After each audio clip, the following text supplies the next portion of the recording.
A very good mornings to all my dear students. Miss Nareen here to teach you geography. Student, I hope you all are safe and healthy at your home. Children, till now you have studied 3 chapters of geography and chapter number 4 is omit.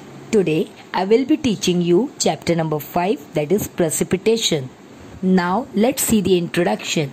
Student, before we start the precipitation, just have a look at this picture.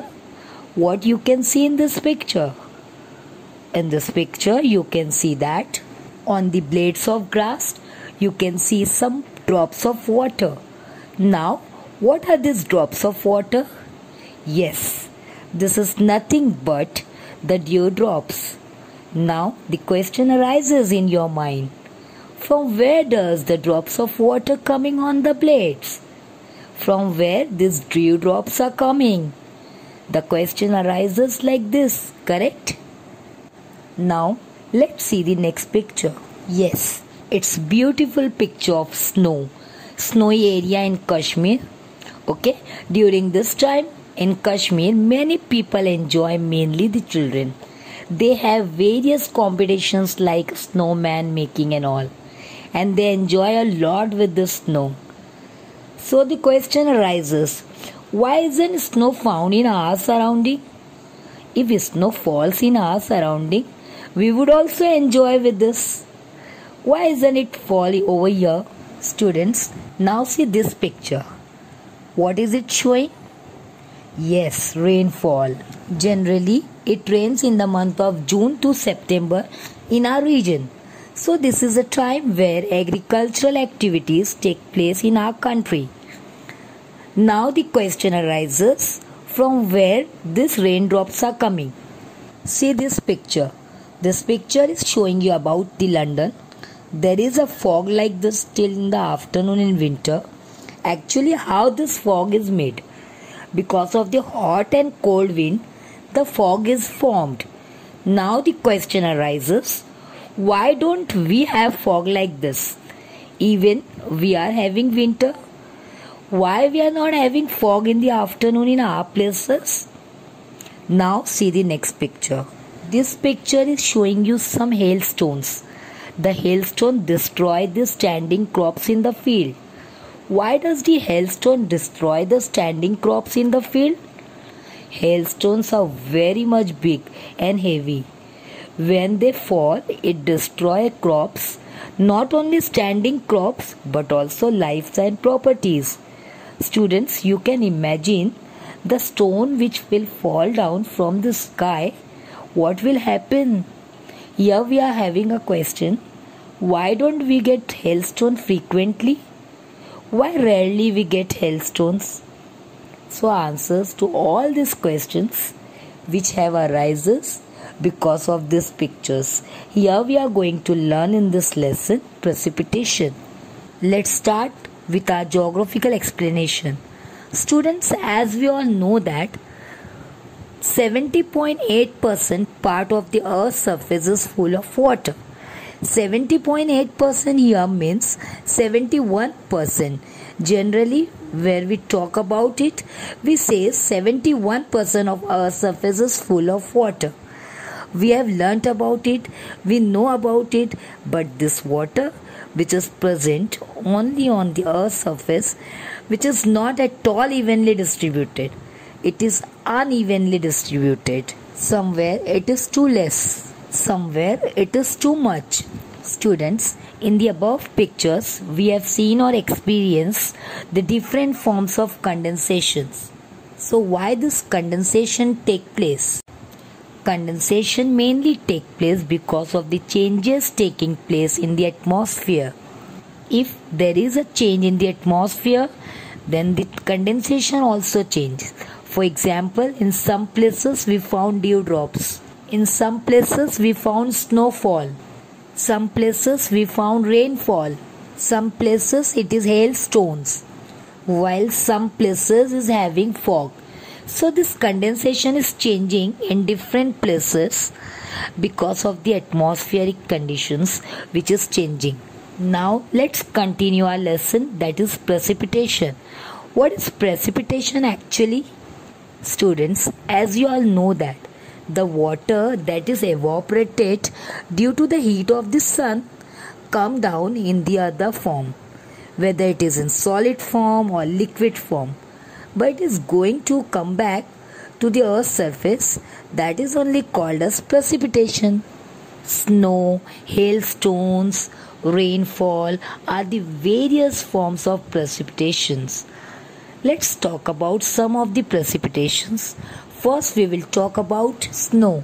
Children, as you all know that when the temperature in the atmosphere falls, that is below the freezing point, what happens the temperature of a certain places? So the water vapor which has evaporated turns directly into snowflakes. Students, what is mean by snowflakes? It means pieces of snow. It doesn't convert it into water and all. It directly converted into snowflakes. This is called as sublimation. So what is sublimation? The water vapor turn into snowflakes because of the freezing point at that level. This is called as sublimation. Now precipitation in the form of solid particles of snow, that is only called as snowfall. Okay? If anybody is asking you what is a snowfall, students, you should know precipitation in the form of solid particles of snow, that is only called as snowfall. Understood? Children, in high latitudinal and temperate regions, snowfall occurs at the mean sea level area. High latitudinal region means polar regions, and the temperate region means where the temperature is not so high or less. Students, if we talk about the tropical area, the temperature is high in such places. What happen? The places which is located higher than the snow line altitude, where snowfall take place. Children, let's see the effects of snow. Where the snowfall taking place, it is not always a good or happiness of the people staying over there. It is a disadvantage also living a snowfall places. But why? What are the effects of snowfall? Because snowfall is not like a water which will fall on the earth's surface and flow on. No, it doesn't flow like a water. So children, layers upon layer it get accumulate at one place. And just because of this accumulation, what happens? Transport and communication system also collapses in such places. Students, people living in those regions have to protect themselves from frostbite. And the region gets water on melting of snow. So these are the effects of snowfall. Students, here is a fact. You know this fact that there is a difference between ice and snow in areas located at higher altitudes and higher latitudes, where the temperature are below 0 degree Celsius. Precipitations occurs in the form of snow. And as we all know that snow is friable and opaque. Student, what is mean by friable? Friable means easily broken into small pieces. And opaque, as you all know, if an object does not allow any light to pass through it, then it is opaque.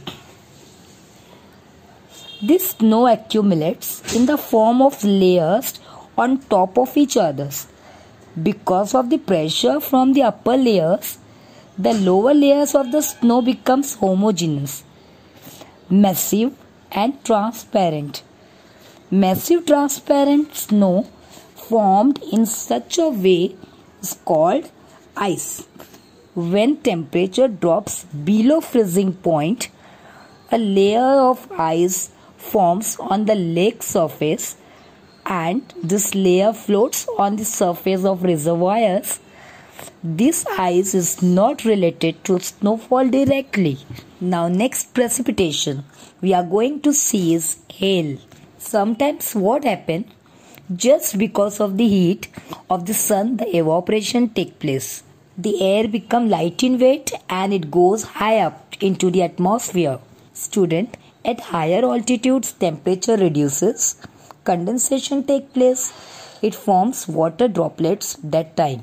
So what happened due to vertical flow of air? Student, you all must be knowing air always moves in the horizontal directions. But at this time, what happens? Due to the rotation of the earth, the air moves in the upward directions, that is a vertical direction. So whatever raindrops are formed due to the condensation, they are thrown up at higher altitude. Then, student, what happened? They solidified to become hailstone. As they are heavy, so they have to come down on the ground. When they are ready to come down on the ground, that time again the flow of air are thrown up. Again and again repeatedly they are taking upwards. Understood? So the upwards flow of air, temperature reduces and condensation take place. Student, these water droplets go to the high altitudes and solidify to form a hailstone. As they are heavy, they fall on the ground. But because of the frequent upward flow of air, they are repeatedly taken upwards. So students, because of this, what happened? Yes, a new layer of snow encapsulated the hail and it became concentric layer. And this hail become more bigger in size. Students, actually these hailstones will not be remain in the atmosphere more. So they come down due to the gravity of the earth. Students, we call them this precipitation as hail shower. As they come very rapidly with the force which are very much harmful. As I told you, children, you can also imagine big stone concentric layer falling down on the earth's surface. Because of that, standing crops get destroyed. These hailstones also destroy the life and it destroy the property as well as. Hails occur in India, Africa and in some parts of the Southeast Asia also. Students, these are the places where hails occur in summer. Hails do not occur in cold zone also due to lack of upward flow of air. Student, in that place there is no upward flow of air is there. So children, you understood two forms of precipitations. So let's recall. One is snowfall and the second one is hailstones. Student, here is one experiment which you have to try at home. Okay, I will just read out the experiment for you, then I will explain to you. Let us make rain. Students, here we are going to make rain. So how to make rain? Gather the following materials: a vertical glass container with metal lid, nail, hammer, hot water, ice cubes and handful of salt. Take the container with the metal lid. Remove the lid. Now heat the lid on the upper side at a number of points with a nail and the hammer. Student, here you have to take care that the lid does not get any holes because of this. Fill 1/3 of the container with steam water, not boiled. Now put the lid on the container and close it tightly. Take care that the steam in the container should not go out. On the lid, put ice cubes, handful of rock salts and little water. Children, now observe the container. We will experience rain. Student, it will take 10 to 15 minutes for rain to occur. So children, if you are doing the experiment, don't lose your patience. It will not working like this. No, it will work out. You can try this experiment mainly in exhibition and all. So students, let's continue. Let's have an explanation about it. The light vapor travels upward. Students, as you all know that the lid is tightly closed, so the vapor cannot escape, and we are already kept ice cubes above the lid. So what happens over here? The condensation of the vapor take place. Yes, because of the condensation, water droplets are formed on the inner side. Due to the punches of the lid, what happened? The water droplets which are there, they gathered and they start falling down. Children, same procedure take place in the atmosphere. That is the reason we get rainfall. Now let's see how we get the rainfall. Student, as we all know, we get the water in the form of rainfall. As you all know, big water bodies are there, like oceans, like seas, river, whatever water bodies are there. During the daytime, just because of sun, the evaporation take place. And when the evaporation take place, you know what happens? The evaporated water goes up to the atmosphere. Now let's see how we get the rainfall. Student, as we all know, we get the water in the form of rainfall. As you all know, big water bodies are there, like oceans, like seas, river, whatever water bodies are there. During the daytime, just because of sun, the evaporation take place. And when the evaporation take place, you know what happens? The evaporated water goes up to the atmosphere. Because of the high altitudes, the temperature goes on decreasing and the water vapor gets condensed to form clouds. So what are clouds? Students, clouds are just an accumulation of this condensed material along with the dust particles, the droplets which are there in the atmosphere, which cannot remain in the atmosphere more. So they cannot float in the atmosphere. So they come down in the form of rain. And so children, this is how we get the rainfall. Understood children? Everybody has understood? I repeat, just because of reduction in the temperature at high altitude, water vapor converted into water droplets form the clouds along with the dust particles, and droplets become larger and larger in size and cannot float, hence come down in the form of rainfall. Students will see types of rainfall and other remaining things from this chapter in my next video. Student, I hope I explain you in proper way. Thank you students. Have a nice day.